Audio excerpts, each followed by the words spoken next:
ప్రపంచ మార్కెట్కు కొత్తగా కార్ల భయం మొదలైంది. ఈ భయం ఎలక్ట్రిక్ కార్ల గురించి ఏమాత్రం కాదు. అది కూడా చైనా ఎగుమతి చేసే పెట్రోల్ కార్ల భయం. ప్రపంచంలోనే అతిపెద్ద ఆటో ఎగుమతిదారు డ్రాగన్ ఏకంగా 40 లక్షల కార్లను అంతర్జాతీయ మార్కెట్లో డంప్ చేయడానికి చైనా ప్లాన్ చేసింది. ఈ కార్లన్నీ దేశీయంగా అమ్ముడుపోక మిగిలిపోయిన సరుకులు. వాటిని ఎలా అయినా వదిలించుకోవాలని కమ్యూనిస్ట్ కంట్రీ ప్రయత్నిస్తోంది. అందుకే తక్కువ ధరలకే విక్రయించడానికి ముందుకొస్తోంది. దీంతో కార్ల తయారీదారులు కొన్ని దేశాల భయాందోళనకు గురవుతున్నాయి. మరి చైనా కార్ల డంపింగ్ను అడ్డుకోవడానికి సుంకాలు ఆంక్షలతో విరుచుకుపడుతున్నాయి. కానీ ఈ చర్యలను డ్రాగన్ అడ్డుకుంటాయా?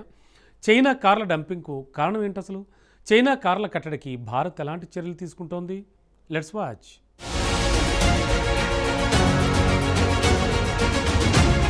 ప్రపంచంపై కార్లను చైనా డంప్ చేస్తుందా? ఏ దేశాలకు చైనా కార్లు ఎగుమతి చేస్తుంది? పాశ్చాత్య దేశాల్లో చైనా ఆటలకు బ్రేక్ పడిందా?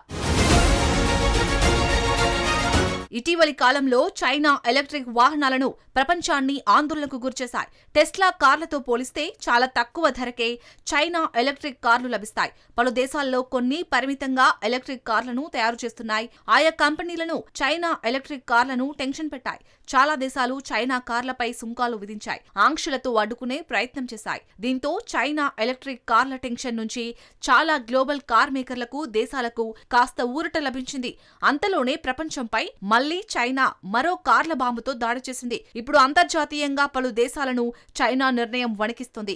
ఎవరూ ఊహించని విధంగా డ్రాగన్ డంపింగ్ ను మొదలుపెట్టింది. ఆ డంపింగ్ చేస్తున్నవే పెట్రోల్ కార్లు. అవును, పెట్రోల్ కార్లతో ఇప్పుడు గ్లోబల్ మార్కెట్ ను చైనా కలవరపెడుతుంది.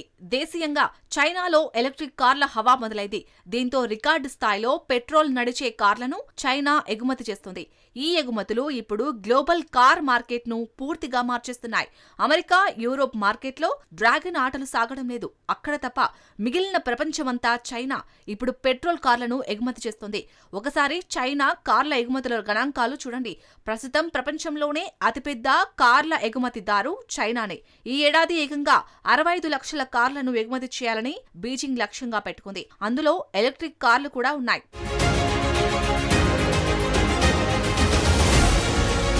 కానీ చైనా ఎగుమతి చేస్తున్న 65 లక్షల కార్లలో చాలా వరకు శిలాజ ఇంధనాలతో నడిచేవే ఉంటాయి.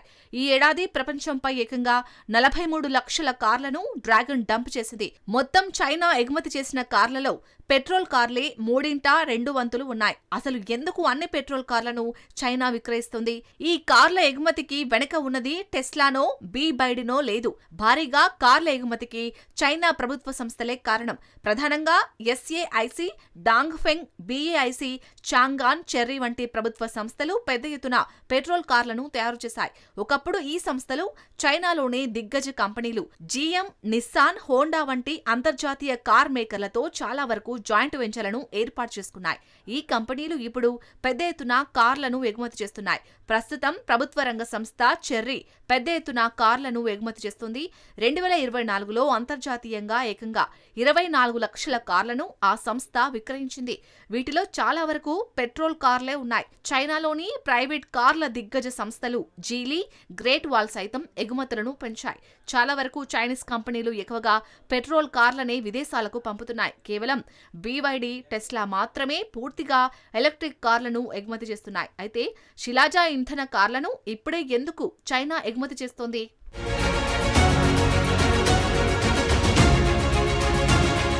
ఎందుకంటే చైనాలో ఇప్పుడు పెట్రోల్ కార్లను కొనే నాథుడే కనిపించడం లేదు. గత కొన్నేళ్లుగా చైనా ఈవీ కార్ల ఫ్యాక్టరీల కోసం తీవ్రంగా శ్రమిస్తోంది.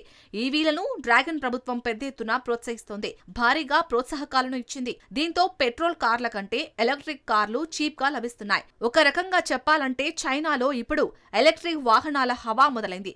అదే సమయంలో పెట్రోల్ కార్ల తయారీని మాత్రం చైనా గాలి కదిలేసింది. భారీగా ప్రభుత్వ రంగ సంస్థలు తయారు చేసిన కార్లు ఫ్యాక్టరీలకే పరిమితమయ్యాయి. మరోవైపు చైనా అవసరాలకు మించి 30 లక్షలకు పైగా కార్లను అక్కడి ఫ్యాక్టరీలు తయారు చేస్తున్నట్టు నివేదికలు వెల్లడిస్తున్నాయి. ఇప్పుడు తమ ఫ్యాక్టరీలను మూసివేయడానికి సదరు సంస్థలు నిరాకరిస్తున్నాయి. ఇప్పుడు మిగిలిన ఆ సరుకును వదిలించుకునేందుకు చైనా ప్లాన్ వేసింది. అందులో భాగంగా ప్రపంచంపై ఈ కార్లను డంపింగ్ చేస్తోంది. అయితే చైనా కార్లు ఏ దేశాలకు వెళ్తాయి? అమెరికా, యూరోప్కి తమ కార్లను చైనా ఎగుమతి చేయడం లేదు. ఎందుకంటే ఆయా దేశాల్లో సుంకాలు భారీగా ఉన్నాయి. పైగా కార్లపై ఆంక్షలను కూడా ఆయా దేశాలు విధించాయి. అందుకే అభివృద్ధి చెందుతున్న ద్వితీయ శ్రేణి మార్కెట్లు ఉన్న దేశాలను డ్రాగన్ టార్గెట్ చేసింది. లాటిన్ అమెరికా, తూర్పు యూరోప్, ఆఫ్రికా, పశ్చిమాసియా, ఆగ్నేయాసియాపై చైనా కన్నేసింది. ఆయా దేశాల్లో ఈవీ వాహనాలు కాదు కదా, వాటిని ఛార్జింగ్ చేసే వసతులు కూడా లేవు.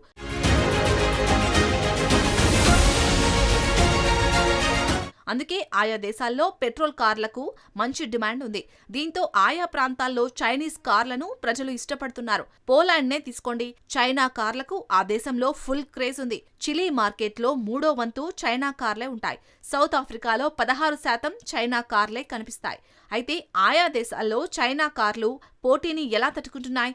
ఆయా దేశాల్లో తయారయ్యే కార్లతో పోలిస్తే చైనా నుంచి ఎగుమతి చేసుకున్న కార్లే తక్కువ ధరలకు లభిస్తున్నాయి. అంతేకాదు చైనీస్ కార్లలో అద్భుతమైన ఫీచర్లు ఉంటున్నాయి. ఉదాహరణకు డాంగ్ ఫెంగ్ కంపెనీకి చెందిన రిచ్ 6 కార్ మోడల్ని చూడండి. ఇది నిస్సాన్ కారును పోలి ఉంటుంది. కానీ నిస్సాన్ కంటే రిచ్ 6 ధర $10,000 తక్కువగా ఉంటుంది. ఈ కారు ఆఫ్రికా, సౌత్ అమెరికాలో చాలా పాపులర్ అయింది. వెస్ట్రన్ కంపెనీలో తయారు చేసే కార్లు ధరల్లోనూ వేగంలోనూ వెనుకబడిపోతున్నాయి. అవి వెనుకబడిపోవడానికి చైనా పాత పెట్రోల్ కార్లే కారణం. దీంతో స్థానికంగా ఉన్న కంపెనీలు నష్టాల పాలవుతున్నాయి. ఇప్పుడిప్పుడే చైనా కార్ల డింపుని పలు దేశాలు గుర్తిస్తున్నాయి. చైనా కార్ల దిగుమతిపై మెక్సికో భారీ సుంకాలతో అటాక్ చేసింది. రష్యా దిగుమతి ఫీజులను పెంచేసింది. ఇప్పుడు సౌత్ ఆఫ్రికా సైతం చర్యలకు దిగుతుంది. దేశంలో కంపెనీలను ఏర్పాటు చేయాలని సౌత్ ఆఫ్రికా పిలుపునిస్తుంది. విదేశాల నుంచి తక్కువ ధరకు వచ్చే కార్లకు అడ్డుకట్ట వేస్తుంది. ఇది కేవలం వాణిజ్యానికి సంబంధించింది ఎంత మాత్రం కాదు. ఇప్పుడు అంతర్జాతీయంగా చైనా కార్ల డంపింగ్ సమస్యగా మారింది. చైనాలో అతిగా తయారీ భౌగోళికంగా ఇబ్బందులను సృష్టిస్తుంది. చైనా డంప్ కార్లు భవిష్యత్తుపై ఎలాంటి ప్రభావం చూపుతోంది? గ్లోబల్ మార్కెట్ల వాటా కోసం నిజమైన పోరాటం పాశ్చాత్య దేశాల్లో లేదు. ఎలక్ట్రిక్ వాహనాలకు అవసరమైన మౌలిక సదుపాయాలు లేని చోట మాత్రమే పెట్రోల్ కార్ల ఆధిపత్యం కనిపిస్తుంది.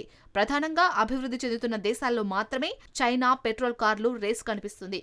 అయితే ఇండియాలో ఈ సమస్య లేదు. ఎందుకంటే చైనా కార్ల దిగుమతులపై భారీగా సుంకాలను విధించింది. దిగుమతులపైన ఆంక్షలు ఉన్నాయి. అందుకే భారత్లో చైనా కార్లతో సమస్య లేదు.